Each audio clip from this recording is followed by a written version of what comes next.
বিসমিল্লাহির রহমানির রহিম। প্রিয় শিক্ষার্থীরা, বিদ্যাবাড়ির পক্ষ থেকে তোমাদেরকে আবারও স্বাগতম জানাচ্ছি। তোমরা ইতিমধ্যে জেনে গিয়েছো 2021 সালের এইচএসসি পরীক্ষার্থীদের পঞ্চম সপ্তাহের অ্যাসাইনমেন্ট প্রকাশিত হয়েছে। আমি তোমাদের রসায়নের পূর্ণাঙ্গ সমাধান এবং এর দিক নির্দেশিকা নিয়ে আলোচনা করব। আশা করছি তোমরা ভিডিওটি সম্পূর্ণ দেখলে পূর্ণাঙ্গ সমাধানের একটি সুন্দর দিক নির্দেশিকা পেয়ে যাবে। যে অ্যাসাইনমেন্টটি প্রকাশিত হয়েছে সেটি হচ্ছে রসায়ন দ্বিতীয় পত্র থেকে, বিষয় কোড হচ্ছে 177। তোমরা এখানে দেখতে পাচ্ছ অ্যাসাইনমেন্ট নম্বর হচ্ছে 4, অধ্যায় দ্বিতীয় অধ্যায় জৈব রসায়ন, এবং অ্যাসাইনমেন্টের যে শিরোনামটি হবে এখানে আমি তোমাদেরকে চিহ্নিত করে দেখাচ্ছি। অ্যাসাইনমেন্টের শিরোনাম কিন্তু এটা হবে, এটা জৈব যৌগে বন্ধন বিভাজন এবং অ্যারোমেটিক যৌগের প্রস্তুতি ও বিক্রিয়া। এখন আমরা শিখন ফল এই সব বিষয়গুলো তোমরা একটু দেখে নেবে এখান থেকেই। আমরা প্রশ্নে যাই সরাসরি। দেখো এখানে নির্দেশক দেওয়া আছে।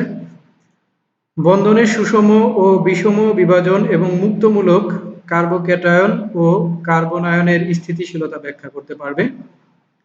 আমরা ক নং নির্দেশক যেটা দেওয়া আছে সেটা উত্তরে চলে যাব।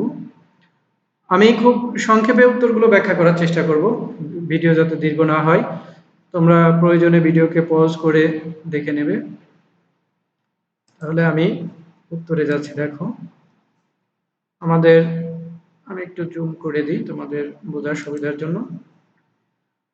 আমাদের আজকের অ্যাসাইনমেন্টের যে বিষয়টি সেটা হচ্ছে রসায়ন দ্বিতীয় পত্র পঞ্চম সপ্তাহ, বিষয় কোড 177, অ্যাসাইনমেন্ট নম্বর 4।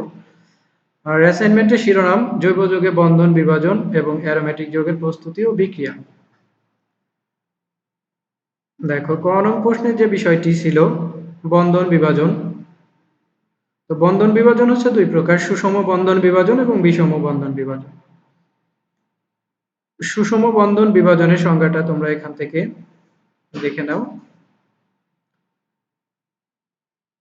কোন সমযোজী বন্ধনে শেয়ারকৃত ইলেকট্রন যুগল যদি বন্ধনে আবদ্ধ দুটি পরমাণুর মধ্যে সমানভাবে বণ্টিত হয় এবং মুক্তমূলক সৃষ্টি করে, মুক্তমূলক বা ফ্রি রেডিকেল, তোমরা এটা জেনে থাকবে, তখন তাকে সুষম বন্ধন বিভাজন বলে। আমি এখানে শুধুমাত্র বিক্রিয়াটি দেখাচ্ছি উদাহরণ হিসাবে। দেখো, আর ফ্রি রেডিকেলকে এখানে আর, দেখো অ্যালকাইল ফ্রি রেডিকেলকে আর দ্বারা প্রকাশ করা হয় এবং এখানে ইলেকট্রনটি দেখানো হয়, যে মুক্ত ইলেকট্রনটি। আর হ্যালোজেন ফ্রি রেডিকেলটাকে এক্স এবং এখানে মুক্ত ইলেকট্রনটি দেখানো হয়। আমি এটাকে তোমাদের চিহ্নিত করে দিচ্ছি।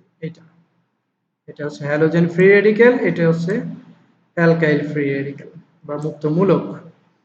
এখানে আর এক্স হচ্ছে একটি অ্যালকাইল হ্যালাইড। দেখো অ্যালকাইল হ্যালাইডের সুষম বিভাজন হবে, এই বন্ধনটি সুষম বিভাজনের ফলে এখানে অ্যালকাইল ফ্রি রেডিকেল এবং হ্যালাইড বা হ্যালোজেন ফ্রি রেডিকেল উৎপন্ন করে।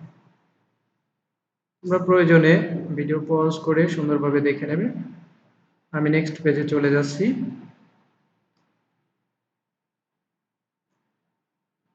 বিষম বিভাজন। সুষম এবং বিষম বিভাজনের মধ্যে বেসিক পার্থক্য হচ্ছে ওখানে ইলেকট্রন যুগল যদি বন্ধনে আবদ্ধ দুটি পরমাণুর মধ্যে অসমানভাবে বিভাজিত হয়ে চার্জযুক্ত নতুন প্রজাতি সৃষ্টি করে। ওখানে হচ্ছে সমানভাবে বিভাজিত হয়েছে, আর এখানে হচ্ছে অসমানভাবে বিভাজিত হয়ে চার্জযুক্ত নতুন প্রজাতি সৃষ্টি করবে। অর্থাৎ বিষম বিভাজনের জন্য ইলেকট্রোফাইল এবং নিউক্লিওফাইল সৃষ্টি হয়। তোমরা এই বিষয়টি সুন্দরভাবে মনে রাখার চেষ্টা করবে। আর এই বিভাজনে ক্যাটায়ন এবং অ্যানায়নের সৃষ্টি হয়। আমি রেখাটিকে ইরেজ করে দিচ্ছি। এখন আমরা মুক্তমূলকের সঙ্গে আসবো। দেখো, সমযোজী যৌগের সুষম বিভাজনের ফলে যে অযুগ্ম ইলেকট্রন যুক্ত চার্জবিহীন পরমাণু বা পরমাণু জোটের সৃষ্টি হয় তাকে মুক্তমূলক বা ফ্রি রেডিকেল বলা হয়।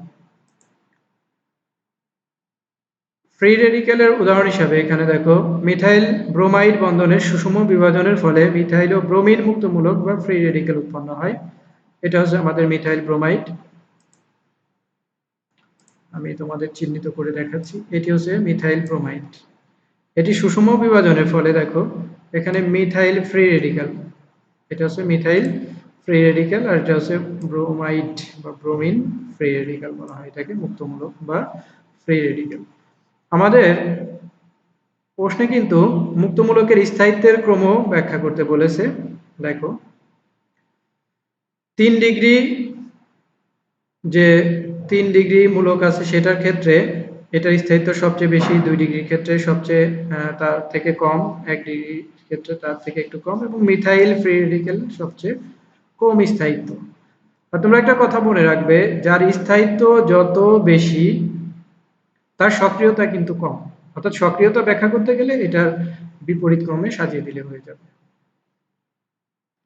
এটি হচ্ছে মুক্তমূলকের স্থায়িত্বের ক্রম। আমরা নেক্সট পেজে যাওয়ার চেষ্টা করি। দেখো নেক্সট পেজ হচ্ছে কার্বোক্যাটায়ন। কার্বোক্যাটায়ন দেখো একক ধনাত্মক চার্জযুক্ত জৈব আয়নকে কার্বোক্যাটায়ন বলে। কার্বোক্যাটায়নকে আর দ্বারা প্রকাশ করা হয়। তোমরা ভিডিওটি পজ করে সুন্দরভাবে দেখবে। আমি ভিডিওটি খুবই সংক্ষেপে শেষ করার জন্য আমি খুব দ্রুত চলে যাব, সবগুলো আমি তোমাদের ব্রিফ করতে পারবো না।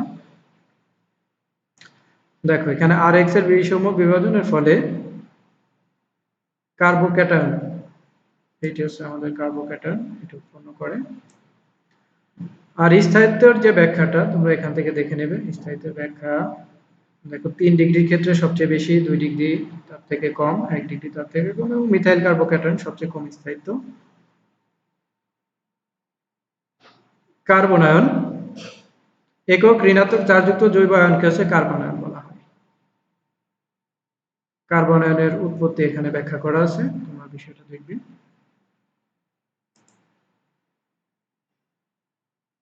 আমি নেক্সট পেজে যাচ্ছি। দেখো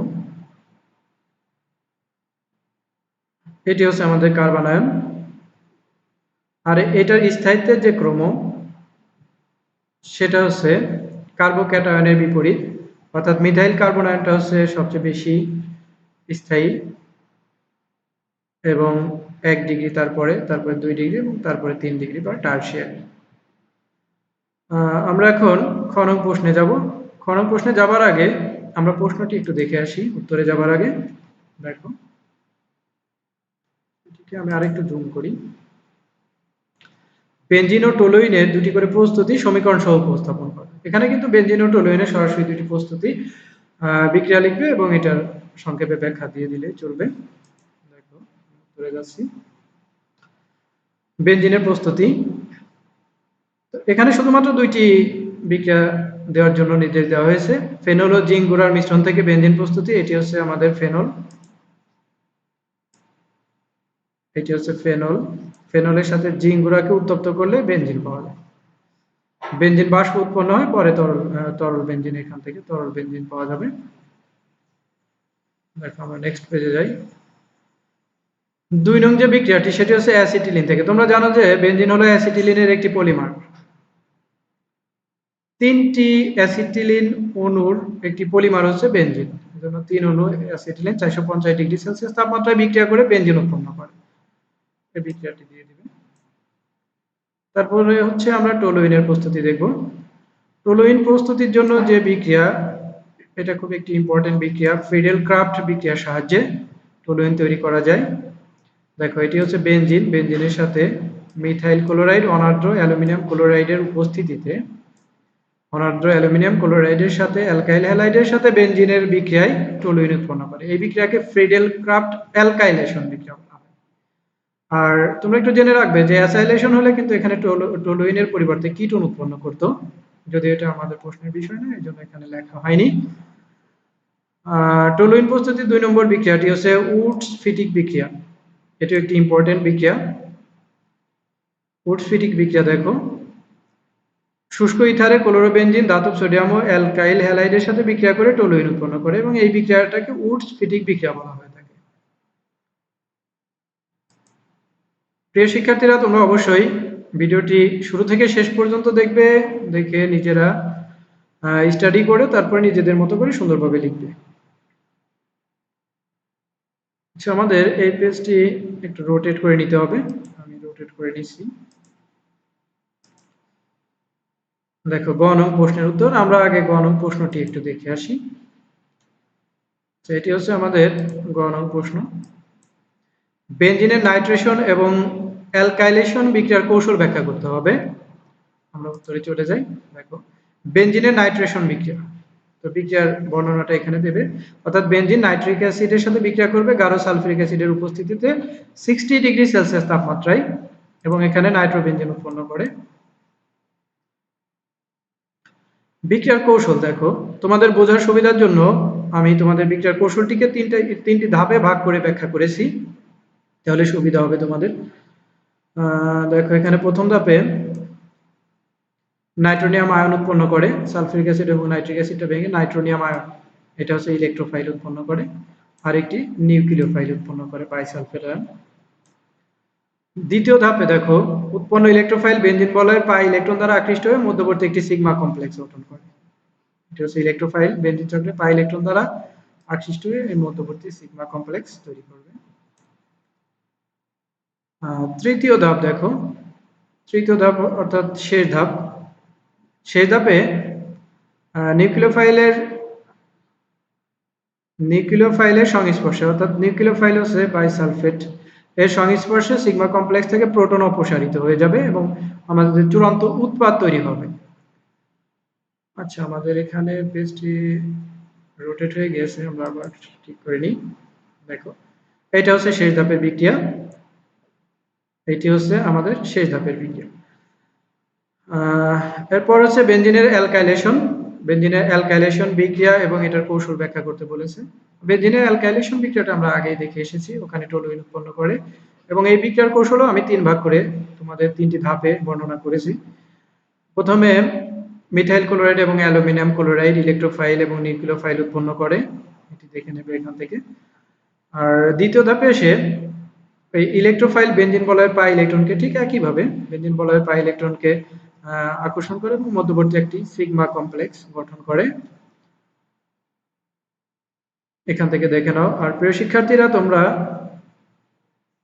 এই ভিডিওটি সুন্দরভাবে দেখবে এবং তারপরে অবশ্যই নিজের মতো করে লিখবে, এবং তোমাদের সকলকে বিশেষভাবে অনুরোধ জানাচ্ছি আমার চ্যানেলটিকে সাবস্ক্রাইব করার জন্য এবং শেয়ার করার জন্য, যাতে তোমার সকল বন্ধুরা উপকৃত হতে পারে। তৃতীয় ধাপ দেখো, তৃতীয় ধাপে হচ্ছে চূড়ান্ত উৎপাদ তৈরি হবে, অর্থাৎ নিউক্লিওফাইল প্রোটনকে অপসারণ করবে, প্রোটনকে অপসারণ করলে টলুইন উৎপন্ন হবে এবং আবার অ্যালুমিনিয়াম ক্লোরাইড উৎপন্ন করবে। অ্যালুমিনিয়াম ক্লোরাইড আমরা পুনরায় আবার ব্যবহার করতে পারব। এরপর ঘ নং প্রশ্নে যাওয়ার আগে আমরা প্রশ্নটা একটু দেখে আসব। বেনজিন চক্রে মিথাইল মূলক অর্থপ্যারা নির্দেশক হলেও নাইট্রোমূলক মেটা নির্দেশক কেন? এটা সুন্দর একটি প্রশ্ন এবং খুবই গুরুত্বপূর্ণ তোমাদের জন্য। মিথাইল মূলক অর্থপ্যারা নির্দেশক হলেও নাইট্রোমূলক মেটা নির্দেশক কেন? আমরা উত্তরে চলে যাই। দেখো, ঘ নং প্রশ্নের উত্তর, বেনজিন বলয়ে মিথাইল মূলকের প্রভাব, অর্থাৎ মিথাইল মূলক অর্থপ্যারা নির্দেশক কেন সেই বিষয়টি এখানে সুন্দরভাবে ব্যাখ্যা করা হয়েছে। তোমরা বিষয়টিকে এখান থেকে দেখে নেবে, এবং আমি শুধুমাত্র তোমাদের বেসিক দু একটি কথা এখান থেকে বলবো। দেখো, এই অর্থ প্যারা নির্দেশক, অর্থাৎ আমি অর্থ অবস্থান, প্যারা অবস্থান এবং মেটা অবস্থানটা তোমাদের একটু চিনিয়ে দিচ্ছি। এইটাকে হচ্ছে অর্থ অবস্থান বলে, আর এইটা হচ্ছে মেটা অবস্থান, এটা হচ্ছে প্যারা অবস্থান। এই তিনটা অবস্থান তোমরা অবশ্যই সুন্দরভাবে মনে রাখবে। এদিক থেকে আসলে এটা অর্থ অবস্থান, এটা মেটা, এটা প্যারা, অর্থাৎ 2 নম্বর হচ্ছে অর্থ অবস্থান, 3 নম্বর হচ্ছে মেটা, 4 নম্বর হচ্ছে প্যারা। এদিকে 6 নম্বর হচ্ছে অর্থ, আর 5 নম্বর হচ্ছে মেটা। তো দেখো, আমাদের এখানে অর্থ অবস্থানে ইলেকট্রন ঘনত্ব বৃদ্ধি পেয়েছে, এখানে প্যারা অবস্থানে ইলেকট্রন ঘনত্ব বৃদ্ধি পেয়েছে, এখানে অর্থ অবস্থানে ইলেকট্রন ঘনত্ব বৃদ্ধি পেয়েছে। তাহলে আমরা দেখতে পেলাম এই রেজোন্যান্স থেকে মিথাইল মূলক অবশ্যই অর্থপ্যারা নির্দেশক। আমরা নেক্সট পেজে চলে যাব। দেখো, বেনজিন বলয়ে নাইট্রোমূলকের প্রভাব, অর্থাৎ নাইট্রোমূলক বেনজিন বলয়ের অর্থপ্যারা অবস্থানকে সক্রিয় করে না, এটি হচ্ছে মেটা অবস্থানকে সক্রিয় করে। আমরা রেজোন্যান্স দেখলে এখান থেকে বুঝতে পারবো। দেখো, এখানে অর্থ অবস্থানে ইলেকট্রন ঘাটতি হয়েছে, এখানে প্যারা অবস্থানে ইলেকট্রন ঘাটতি হয়েছে, এখানে অর্থ অবস্থানে ইলেকট্রন ঘাটতি হয়েছে। অর্থাৎ এখানে দেখা যাচ্ছে রেজোন্যান্স থেকে দেখা যাচ্ছে অর্থ প্যারা অবস্থানে ইলেকট্রন ঘাটতি আছে, সুতরাং মেটা অবস্থানে এখানে ইলেকট্রন ঘনত্ব বেশি আছে, এই জন্য বেনজিন বলয়ে নাইট্রোমূলককে মেটা নির্দেশক বলা হয়। তাহলে আমরা বলতে পারছি এখান থেকে যে মিথাইল মূলক অর্থপ্যারা নির্দেশক হলেও নাইট্রোমূলক মেটা নির্দেশক। এখানে একটি উদাহরণ হিসাবে মেটা নির্দেশকের একটি উদাহরণ দেওয়া আছে। এখানে দেখো মেটা অবস্থানে নাইট্রোমূলকটা যুক্ত হয়েছে এই নাইট্রোমূলকের প্রভাবে। প্রিয় শিক্ষার্থীরা, আজকে এ পর্যন্তই। তোমাদের সকলের সুস্বাস্থ্য এবং উজ্জ্বল ভবিষ্যৎ কামনা করে শেষ করছি। সাথে থাকার জন্য ধন্যবাদ সবাইকে।